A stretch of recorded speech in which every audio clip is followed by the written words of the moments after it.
I was just doing a quick video, hopefully a quick video on the miniatures that I'm using for the player characters in my Castles and Crusades campaign. They're from a variety of different sources, but we'll go through it and look at each one. So the first one here, which was just finished like today, this is Orvonne Ironwill. He is a knight, and he's third level, and he's a member of an organization called the Griffin Riders of Asharn.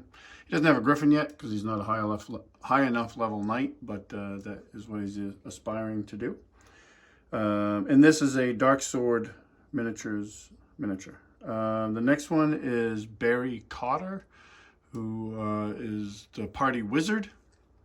Also third level, human male. Orvonne's a half-elf. He's our only half-elf. He's a human male. This is also a Reaper miniature. He's third level, party wizard.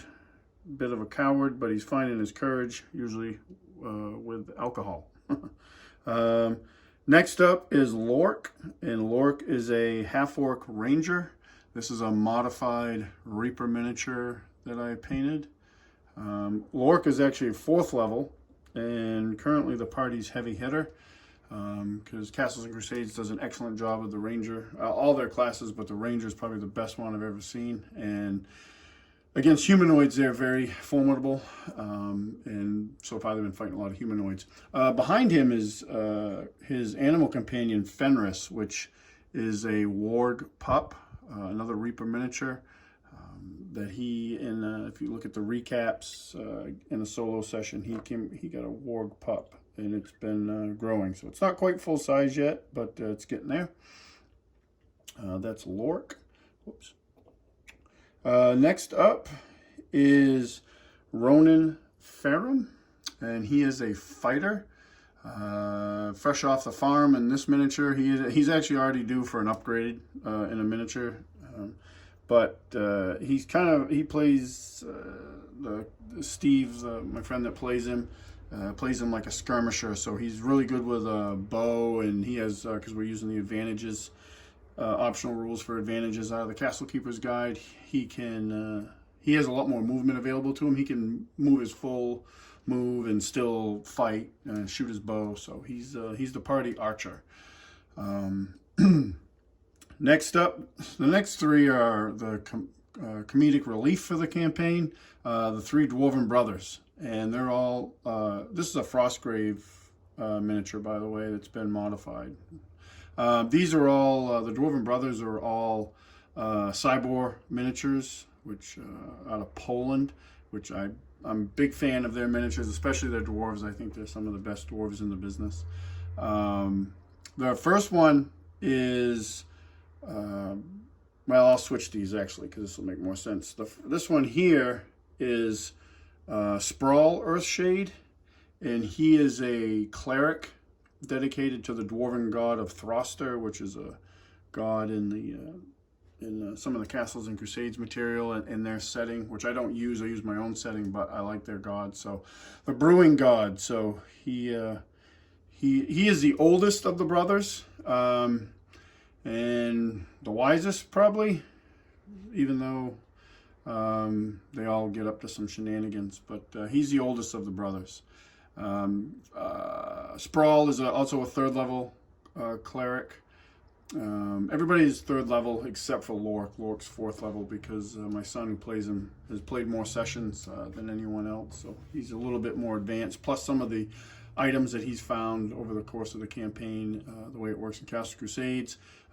He got those items, so he got the experience points for him. So that's boosted him ahead a little bit. Next up for the Dwarven Brothers is Riska Earthshade, and he is a druid, also third level, played by my good friend Thad. He's a little different take on the dwarf, lover of the forest and the earth. Woodland and stuff like that, but real good. Last but not least is Agrax Earthshade, and his name is funny because it's named after the Games Workshop wash, Agrax Earthshade. We were talking about it one day, And one of the players, I think it was my friend Dave, who plays Barry, said that, oh, that'd make a great dwarf name. So when we were making characters, my friend Jeremy, who plays Agrax, was stumped on the name, so we suggested it, and he bid on it. And then kind of through gameplay, nothing really planned ahead, the dwarves all became brothers. And Agrax and Risker are twins. They're not identical twins, but they're fraternal twins. And all three of them together is, when they're all able to be at the table at the same time, is pretty freaking hilarious, because they just get up to some craziness that fits their characters very well. But yeah, so these are the characters right now. I have two more over here. Don't want to leave them out. These are all very active players. This is Rothgar, and this is played by my cousin Dan. He's a Reaper miniature. He's a 2nd level rogue. And this is Tyrannus, and he is a 1st level cleric, also played by my cousin Dan. And the thought process at the time was, if Sprawl wasn't around, Dan would play, and Dan was at the game, he would play Tyrannus, so they'd still have a cleric. Other than that, he'd play Rothgar, because Rogue is super helpful. Right now, Dan's on a little bit of a hiatus, but we're hoping he gets back to us soon. Miss having him at the table, and definitely miss having his Rogue at the table, because Castles Crusades does a great job with classes where they're all very kind of distinct. There's not a lot of bleed over in skills and abilities. There's some, but not very much. So like if you're missing a Rogue, you're definitely missing a Rogue. If you're missing a Cleric, you're definitely missing a Cleric.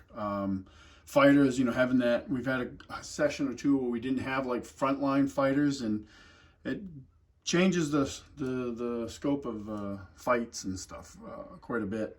They do a really good job with that. One of the things I don't like about 5th edition is there's so much bleed over in the classes, and they just kind of become a big pile of goo, in my opinion. So I really like how Castles and Crusades, all the classes are distinct, and I think that works way better. So yeah, this is what we have so far. These guys may or may not, over the course of the campaign, get upgraded. That happens in my games as things improve. Ronan is definitely already due for an upgrade, and Steve, the guy that plays him, has a 3D file that he has for what he wants for his character, so we're going to get that and get a couple printed up so he can have a copy, and I'll have a copy, because I like to have copies of all the miniatures. Matter of fact, this one is mine. These are all mine, but I bought this after my friend Chris, who plays the knight Orvonne. He bought this, and it fits perfect because he actually has a little griffin on his shield.